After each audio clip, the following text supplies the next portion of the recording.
கிறிஸ்துவுக்குள் பிரியமான சகோதர சகோதரிகளே, உங்கள் அனைவரையும் தினமொரு முத்துக்கள் நிகழ்ச்சியில் சந்திப்பதில் மிகுந்த மகிழ்ச்சி அடைகிறேன். மறவாத தேவன். ஏசாயா 49 அதிகாரம் 15 பால் குடிக்கும் தன் மகவை தாய் மறப்பாளோ? கருத்தாங்கினவள் தன் பிள்ளை மீது இரக்கம் காட்டாதிருப்பாளோ? இவர்கள் மறந்திடினும் நான் உன்னை மறக்கவே மாட்டேன். பிரியமானவர்களே, நம் இறைவன் நம்மை மறவாதவர். நம்மை தம் உள்ளங்கையிலே பொறித்து வைத்துள்ளார். பால் குடிக்கும் மகவை தாய் மறந்தாலும் நான் உன்னை மறப்பதில்லை என்கிறார். நம்மை பெற்றோர்கள், உறவினர்கள், நண்பர்கள் மறந்தாலும், நம் இக்கட்டு வேளைகளில் நம்மை கைவிட்டாலும் இறைவன் நம்மை ஒருபோதும் கைவிட மாட்டார். எனவே எல்லோரும் என்னை கைவிட்டு விட்டார்களே, யாருமற்ற நிலையில் தனியாய் உணர்கிறேனே என்று கலங்குகிறீர்களோ? கலங்காதீர்கள்.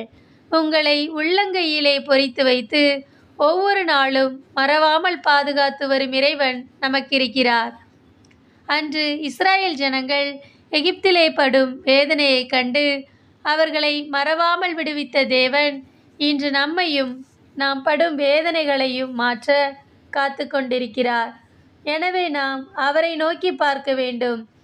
நம் துன்ப வேளைகளில் மனிதர்களை நோக்கி பார்க்காமல், யாரையும் தேடி ஓடாமல், எந்த சூழ்நிலையாய் இருந்தாலும் இறைவனை நோக்கி, அவர் சமூகத்தை நோக்கி பார்க்க வேண்டும். அவர் நம் பிரச்சனையை மாற்றி நமக்கு விடுதலையை தருவார். அவர் திக்கற்றவர்களின் தேவன். திக்கற்ற நிலையில், எல்லா வழிகளும் அடைப்பட்ட நிலையில் இருக்கும் நமக்கு இறைவனே அடைக்கலம். தாய் மறந்தாலும் நம்மை மறவாதவர். தந்தை வெறுத்தாலும் நம்மை வெறுக்காதவர்.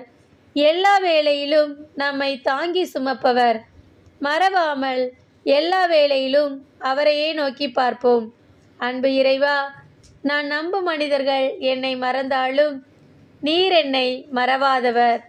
நாங்கள் எப்போதும் எல்லா வேளையிலும் உம் சமூகத்தை மட்டுமே நோக்கி பார்க்க எங்களுக்கு உதவி செய்யும் இறைவா.